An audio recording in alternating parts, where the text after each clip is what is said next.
Já. Em meio aos presentes, todos piratas, DVDs piratas, cigarro, esse celular muito escroto que é o MP10. Papai Noel lê a cartinha de um fã. Bora, maconheiro. Querido Papai Noel, escreva essa carta para pedir o super presente que gostaria de ganhar. Só ganhei selo pirata, celular novo, cigarro, que é uma coisa diferente, algo especial, que marque minha vida. Hoje estou escrevendo essa cartinha e sei que você vai me dar um presente super especial do fundo do seu coração, porque você ama as criancinhas boas, saudáveis e alegres. Eu esse ano não fiz nenhuma travessura. Só dei. Fui bonzinho com a mamãe. Não xinguei o papai, nem a mamãe, nem a vovó. Todos são muito especial para mim.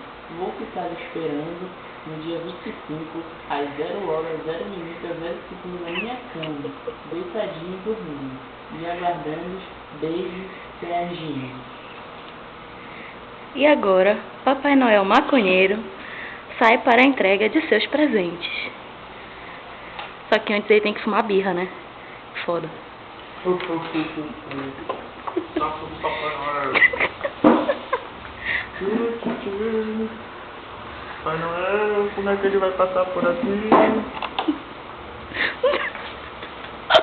Achei minha criancinha. Pra gente passar aqui.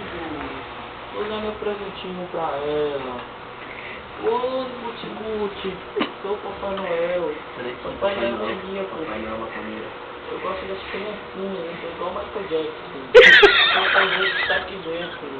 Pode tirar seu presentinho. Presente muito bom. Você nunca ganhou. Não quer ver, não?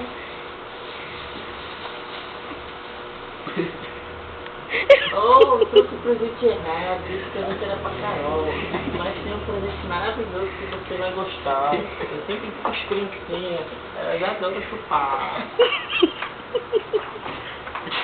Você quer o presentinho? Vem, meu amor, toma uma espadinha, vem.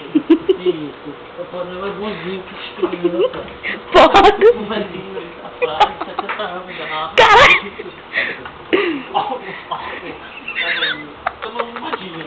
Ai, vai. Papai vai gostar. Madinha. Ele gosta de apanhar, Papai Noel. Muito obrigado a vocês e a todos. Caso queiram me ver, escreva uma cartinha para mim. Vou para minha casa. Olha o figura.